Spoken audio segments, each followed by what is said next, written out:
Hello students, मैं professor Radha Tiwari GS college of commerce Wardha के e learning platform पे आप सभी का स्वागत करती हूँ। दोस्तों, पिछले लेक्चर में हमने देखा कि जो रेशो एनालिसिस के तहत हमें रेशोज कैलकुलेट करने हैं, उसके वेरियस फार्मूलाज हमने पिछले लेक्चर में देखे थे। इस लेक्चर में या इस वीडियो में मेरा आज का उद्देश्य है कि उन रेशोज को कैलकुलेट करने के लिए या वो फार्मूलाज को यूज़ करने के लिए जो आइटम्स, जो वैल्यू हमें चाहिए वो हमें डिटरमाइन करते आनी चाहिए। तो उसके लिए आज हमारा जो एजेंडा है वो है एनालिटिकल स्टेटमेंट्स को समझना। एनालिटिकल स्टेटमेंट्स में कौन कौन से स्टेटमेंट्स को समझना है? तो सबसे पहला है रेवेन्यू और इनकम स्टेटमेंट। तो रेवेन्यू और इनकम स्टेटमेंट क्या है? तो ये rearrangement of profit and loss account है।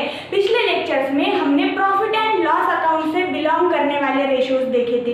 तो प्रॉफिट एंड लॉस अकाउंट से बिलोंग करने वाले रेशोज को फाइंड आउट करने के लिए जो हमें आइटम्स चाहिए और उस आइटम्स के तहत आने वाली वैल्यू चाहिए, वो वैल्यू हमें इस स्टेटमेंट से हासिल होगी। जैसे कि अगर हमें ग्रॉस प्रॉफिट रेशो कैलकुलेट करना है तो उसका फॉर्मूला है gross profit divided by net sales multiplied by 100। तो इसके लिए हमें ग्रॉस प्रॉफिट चाहिए, नेट सेल्स चाहिए। तो अब हमें ये बिल्कुल मतलब यहाँ पे हम ऐसा कह सकते हैं कि हमें जो आइटम्स चाहिए और उस आइटम्स के साथ उसकी वैल्यू चाहिए, ये हमें फुल्ली अनऑर्गेनाइज्ड फॉर्म में मिलेगी और हमें उसे एक ऑर्गेनाइज्ड फॉर्म में पहले रीअरेंज करना पड़ेगा और उसके बाद वैल्यू डिटरमाइन होने के बाद रेशो कैलकुलेट करने पड़ेंगे। तो इसके लिए आज हमें अनऑर्गेनाइज्ड गिवन वैल्यू को ऑर्गेनाइज्ड स्ट्रक्चर में कैसे लिखना है और उसके बाद रेशो कैलकुलेट करने हैं, ये समझना है। तो सबसे पहला रेवेन्यू और इनकम स्टेटमेंट, जो रीअरेंजमेंट है प्रॉफिट एंड लॉस अकाउंट का। तो रेवेन्यू और इनकम स्टेटमेंट, इसमें सबसे पहला आया सेल्स, जिसमें से अगर हम रिटर्न माइनस कर दे तो हमारे पास बचेगा नेट सेल्स। नेट सेल्स में से अब हमें लेस करना है कॉस्ट ऑफ गुड्स सोल्ड, जो हमने पिछले लेक्चर में देखा था कि कॉस्ट ऑफ गुड्स सोल्ड को कैसे फाइंड आउट किया जाता है। तो जिसके लिए opening stock plus purchase, purchase के साथ और क्या ऐड करेंगे? डायरेक्ट एक्सपेंसेस, डायरेक्ट वेजेस और परचेस, डायरेक्ट एक्सपेंसेस और डायरेक्ट वेजेस का जो एक ब्लॉक है, ये ओपनिंग स्टॉक के साथ ऐड करने के बाद उसमें से क्लोजिंग स्टॉक लेस करेंगे तो हमें मिलेगा कॉस्ट ऑफ गुड्स सोल्ड। और ये जो कॉस्ट ऑफ गुड्स सोल्ड की वैल्यू है, ये पूरे ब्लॉक की वैल्यू, आने वाली कॉस्ट ऑफ गुड्स सोल्ड के पूरे ब्लॉक की वैल्यू हमें सेल्स में से, और वो भी नेट सेल्स में से, जो सेल्स माइनस रिटर्न हो उसमें से हमें माइनस करनी है, तो हमें अमाउंट मिलेगा ग्रॉस प्रॉफिट का। ग्रॉस प्रॉफिट मिलने के बाद उसमें से लेस करना है ऑपरेटिंग एक्सपेंसेस। अब ऑपरेटिंग एक्सपेंसेस में कौन कौन से एक्सपेंसेस आएंगे? ऑफिस एंड एडमिनिस्ट्रेटिव एक्सपेंसेस, हमारे ऑफिस को सुचारू रूप से चलाने के लिए जो एक्सपेंसेस आते हैं वो, इसमें स्टेशनरी आ सकती है, प्रिंटिंग एक्सपेंसेस आ सकते हैं। उसके बाद सेलिंग एंड डिस्ट्रीब्यूशन एक्सपेंसेस, जैसे कि पैकेजिंग एक्सपेंसेस का इसके अंतर्भाव होगा।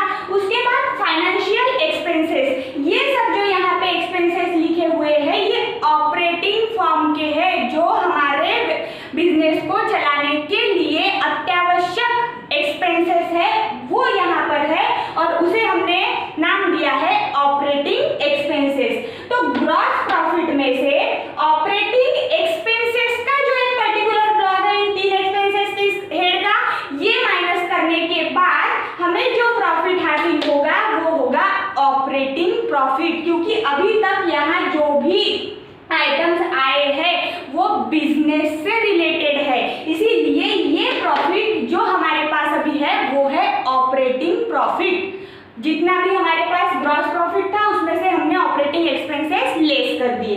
उसके बाद उसमें से लेस करना है, इस ऑपरेटिंग प्रॉफिट में से लेस करना है नॉन ऑपरेटिंग एक्सपेंसेस। अब नॉन ऑपरेटिंग एक्सपेंसेस यहाँ पे केवल एक हेड लिखा हुआ है, नॉन ऑपरेटिंग एक्सपेंसेस, इसमें से गुडविल रिटर्न ऑफ आएगा, प्रिलिमिनरी एक्सपेंसेस रिटर्न ऑफ आएगा, loss on sales of assets आएगा, ऐसे बहुत सारे एक्सपेंसेस नॉन ऑपरेटिंग एक्सपेंसेस के तहत आएंगे। यहाँ हमने केवल हेड लिखा है लेकिन इसके तहत इन एक्सपेंसेस का अंतर्भाव होता है, जैसे कि goodwill written off, preliminary expenses written off, loss on sales of asset, ये लेस करना है ऑपरेटिंग प्रॉफिट में से। उसके बाद ऐड करना है नॉन ऑपरेटिंग इनकम। अब अगर हमने कहीं इन्वेस्टमेंट कर रखी है, उस पे हमें इंटरेस्ट मिल रहा है, तो वो बिजनेस से संबंधित हमारी जो कार्य प्रणाली चल रही है उससे मिलने वाला इनकम तो नहीं है,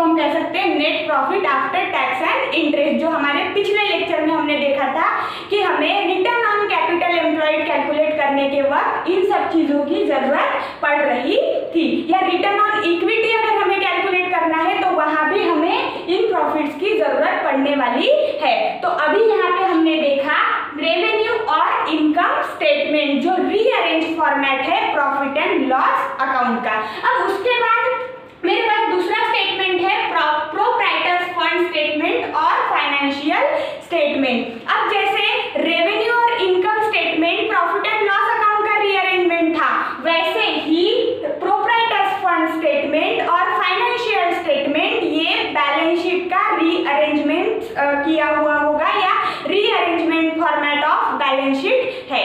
तो यहाँ पे देखते हैं फाइनेंशियल स्टेटमेंट।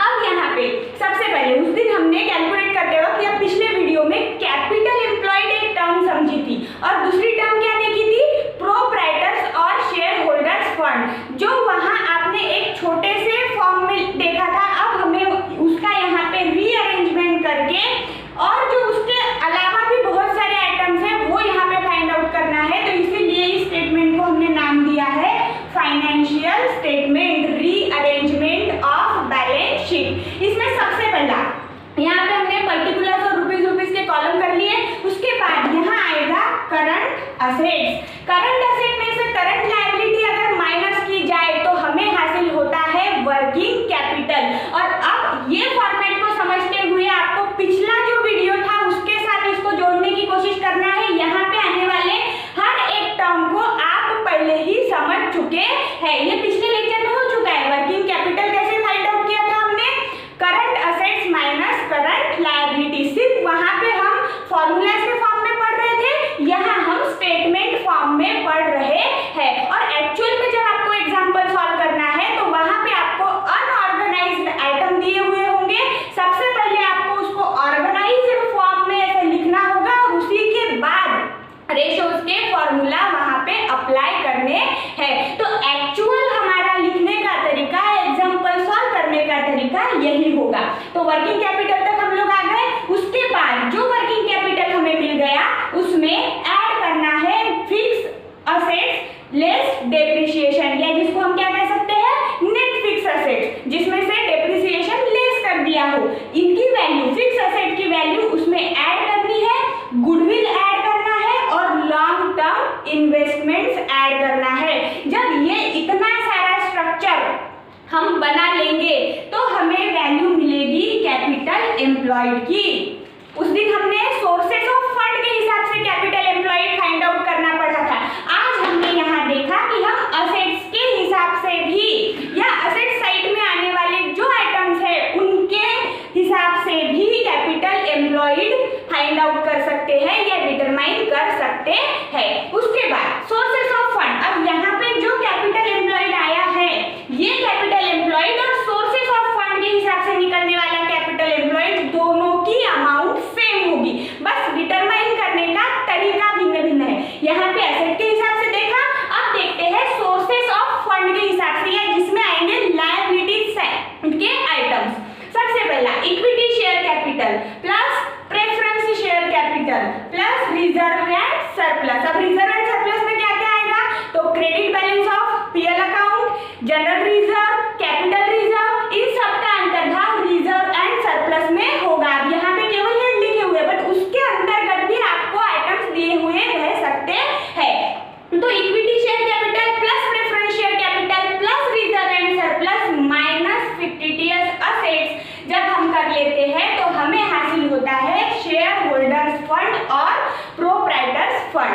प्रोप्राइटर्स फंड और शेयर होल्डर्स फंड हासिल करने के बाद अब यहाँ पे उसके और दो नाम दिए हुए हैं, प्रोप्राइटर्स फंड और शेयर होल्डर्स फंड हम जानते हैं, लेकिन उसी को हम इंटरनल इक्विटी और नेट वर्थ भी कह सकते हैं। किसी फॉर्मूले में आपको शेयर होल्डर्स फंड करके वहां पे वैल्यू यूज करनी है या कहीं आपको नेट वर्थ अगर फॉर्मूले में दिया हुआ है तो वहां भी आपको नेट वर्थ के लिए जो शेयर होल्डर्स फंड या प्रोप्राइटर्स फंड है उसी की वैल्यू यूज करनी है। उसके बाद जो शेयर होल्डर फंड और नेट वर्थ हमने निकाल ली उसमें हमें ऐड करना है लॉन्ग टर्म लायबिलिटीज और लॉन्ग टर्म डेट्स, जिसमें क्या क्या